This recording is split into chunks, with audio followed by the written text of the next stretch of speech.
May 24th was his birthday, and he just been a bowl of energy from day one.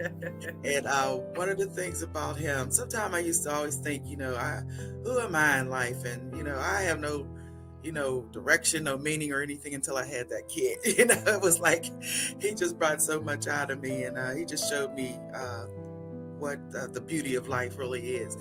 But one of the things what was pure joy was football. Pulled down by Robert Dixon. Derek Street. Chad. That rap. Derek Street. Cardi Beats. Initiation got my fade right on Derek Street. Cut my first case right on Derek Street. Bust my first J right on Derek Street. Probably touched the M right on Derek Street. 6 dead homies all off that one street. I was 12 when 12 slapped the cuffs on me. New York Pete, disrespect Miss Valerie. Forever screaming RIP the nigga Rob D. Oh, when they killed my nigga in the first. This is a little more emotional here for me than at the cemetery. I feel a spirit more when I'm here at the pole in the neighborhood he lived and, where he took his last breath. It just seems like I'm closer to him here. I don't go up to the cemetery much. It's just, there's really no spiritual life there to me. That's the place where my son has laid his shell, but his spirit is over there on Lincoln Avenue. But you have to come up here every now and then to really realize the depth of what's going on. And when I seen his grave, go through something, I just can't even explain it. And I just remember I lost my legs and my little big cousin Al Lane was behind me and he helped me as he lowered the sky blue casket. And all that went through my head was the day he was born, and the nurse brought him to me and said, "Here's little Robbie."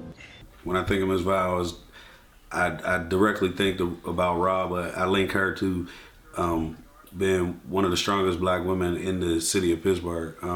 Where her life could have went, raising him up Lincoln and him losing his life, she could have went numerous routes. She just still on her grind, giving back to the city of Pittsburgh, giving back to women and fathers and families that went through the same thing as her years later. In my eyes, true warrior, true soldier. I don't know what she goes through every night, but when the lights are on and the cameras on, Ms. Val is definitely above all in my book. Her strength is unmatched. I can't say enough about Miss Valerie Dixon. She's a great mom, from the beginning, ever since I knew her. Her and my mom, rest in peace, Mom, were really good friends. They had got really good friends over the years, and that, like I said, me and Rob, we damn near had became like brothers, man, going through a lot, together at the same time, dealing with the same issue. Well, give me some on summer practice. Hell. The actual practice was like a military. It was basically ran like military style for real, bro. Like everything we did was in sequence as far as calling the ranks. Summer practice to make a man out of you. It was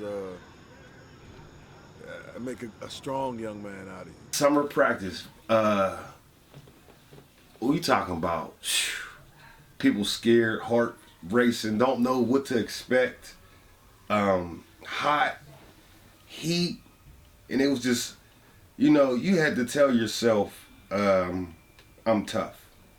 Because if you took that I'm weak mentality to summer practice, you wasn't gonna make it. The discipline, the structure, the routine, the rigor, you know, and all the chants that came along, just keeping your adrenaline up. They made you feel fearless, man. They made you feel invincible.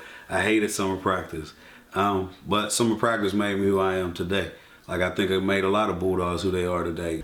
I just remember my first actual day down Westinghouse. I wasn't even enrolled to play for Westinghouse. Like, not I mean, I ain't had my physical or nothing like that. Stuff wasn't in.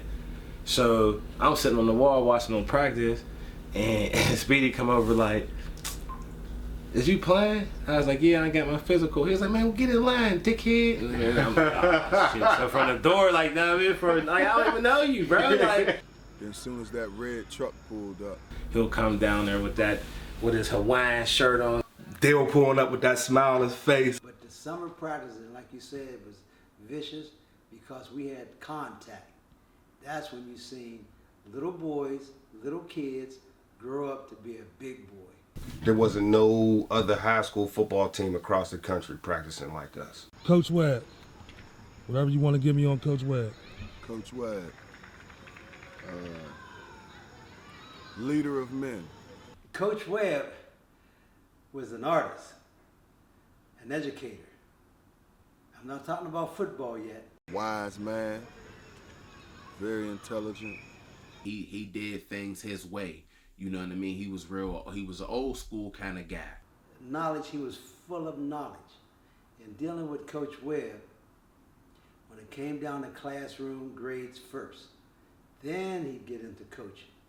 And when he coached, he was the type of coach that was aggressive to win for the kids. It was like what guys like me and a lot of guys in the community like needed, man. Like that's, you know, that was a part of our like upbringing. Like they was, like you said, you know, our father figure. Give me your first impression of Rob.